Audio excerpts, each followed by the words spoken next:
بسم اللہ الرحمن الرحیم۔ پاکستان انقوان تحریک کو موجودہ لاک ڈاؤن کے حوالے سے بہت سارے تحفظات ہیں، چونکہ یہ لاک ڈاؤن بلکہ یہ زبردستی لاک ڈاؤن کو کسی عوامی فورم پر ڈسکس نہیں کیا گیا۔ اس پہ عمل کرنے سے قبل اس کو قومی اسمبلی یا صوبائی اسمبلیوں میں زیر بحث لانا چاہیے تھا، اور باقاعدہ اس کے اوپر تیاری کرنی چاہیے تھی کہ اگر اس کے جو نتائج ہیں اس پر کس طریقے سے ہم قابو پا سکیں۔ اب جو لوگ دہاڑی پہ کام کرنے والے لوگ ہیں وہ مزید بھوک اور افلاس کا شکار ہوں گے، مزید دکھ اور تکلیف کا شکار ہوں گے، اور اس کے ساتھ ساتھ جو مسائل ارد گرد بڑھتے جا رہے ہیں وہ بھی ان میں بھی اضافہ ہوگا۔ اب میری سمجھ سے یہ بات بالا تر ہے کہ اگر ایک شخص گھر سے باہر جاتا ہے دودھ دہی یا روٹی کے لیے، تو کیا وہ کپڑا نہیں خرید سکتا؟ کیا وہ جوتے نہیں لے سکتا؟ کیا وہ بال نہیں کٹوا سکتا؟ کیا وہ باقی درزیوں کے پاس یا کسی بھی قسم کے کاروبار کے حوالے سے گھر کی جو ضروری اشیاء ہے وہ بھی نہیں خرید سکتا؟ تو یہ جو آرٹیکل 25A ہے جو ایکوالٹی آف سٹیزنز کی بات کرتا ہے، یہ اس کے منافی ہے کہ آپ آدھے لوگوں کو کاروبار کرنے دیں اور آدھے لوگوں کا کاروبار، آدھے سے زیادہ لوگوں کا کاروبار بند کر دیں۔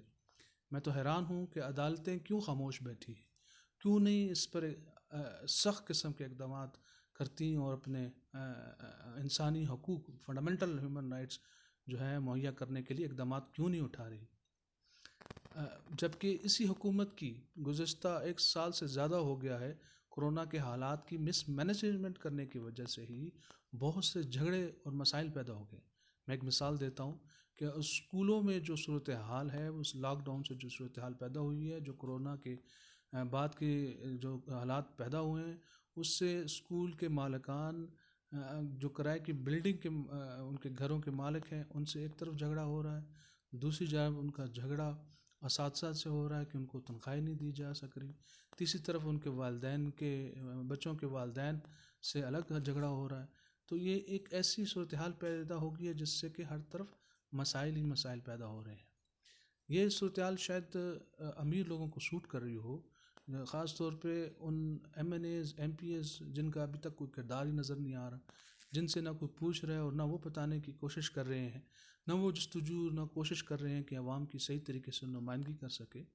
ان کو یہ صورتحال بہت سوٹ کرتی ہے، کیونکہ وہ بڑے بڑے اقتدار کے ایوانوں میں تو بیٹھ کر ہر مہینے باقاعدگی سے تنخواہیں بھی اور امارات بھی حاصل کر رہے ہیں، لیکن ان لوگوں کا کیا بنے گا جو دہاڑی پہ کام کرتے ہیں، جو روزانہ کی اجرت پہ کام کرتے ہیں، صبح سے شام تک ریڑھی لگاتے ہیں، چھوٹے چھوٹے 5 10 روپے کے کھلونے بیچتے ہیں اور اپنے ہی بچوں کے لیے رزق کماتے ہیں۔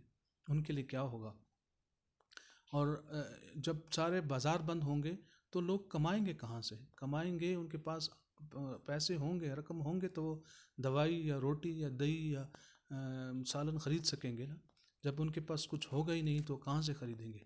اس لیے بہت ضروری ہے کہ باقی ممالک کی طرح جہاں پر 24 گھنٹے دکانیں کھول دی گئی ہیں اس طرح کے اقدامات کیے جائیں، اور خاص طور پر اس کورونا کے حالات پہ قابو پانے کے لیے کوئی بھی اس طرح کے اقدامات مجھے تو کم از کم نظر نہیں آ رہے جس سے کہ عوام کو ریلیف دینے کی کوشش کی جا رہی ہو۔ جیسے کہ بہت سے ممالک میں بلا سود جو ہے قرضے دیے جا رہے ہیں، ہمارے ہاں بھی یہاں پر دکانداروں کو، لوگوں کو قرضے دیے جائیں۔ ان لوگوں کو کرائے کے مسائل بہت زیادہ ہیں، کرائے کے مکانوں کے حوالے سے مسائل بہت زیادہ ہیں۔ جو بہت سے دکاندار ہیں، مارکیٹیں ہیں، جن کے کاروبار ہیں، چھوٹے دکانداروں کے، چھوٹے کاروبار کرنے والوں کی میں بات کر رہا ہوں، وہ کرائے کہاں سے ادا کریں گے؟ وہ پورے مہینے کے اخراجات کیسے پورے کریں گے؟ نہ بجلی کے بلوں میں کسی کو کوئی رعایت ملی ہے، نہ گیس کے بلوں میں کسی کو رعایت ملی ہے، نہ کسی قسم کی مزید ٹیکسز میں کسی کو رعایت ملی ہے، پھر بھی یہ لاک ڈاؤن کی وجہ سمجھ نہیں آ رہی۔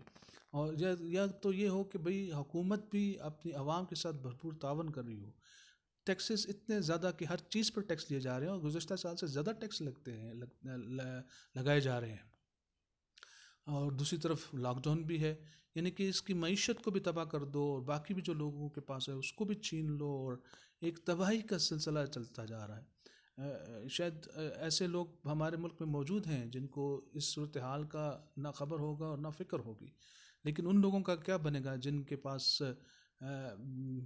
وسائل بہت کم ہیں اور مسائل بہت زیادہ ہیں؟ لہٰذا حکومت وقت کو ان اپنے لاک ڈاؤن کے اقدامات پر نظر ثانی کرنی چاہیے. بہت شکریہ. پاکستان زندہ باد. پاکستان کو عوام تحریک پہند آباد. السلام علیکم.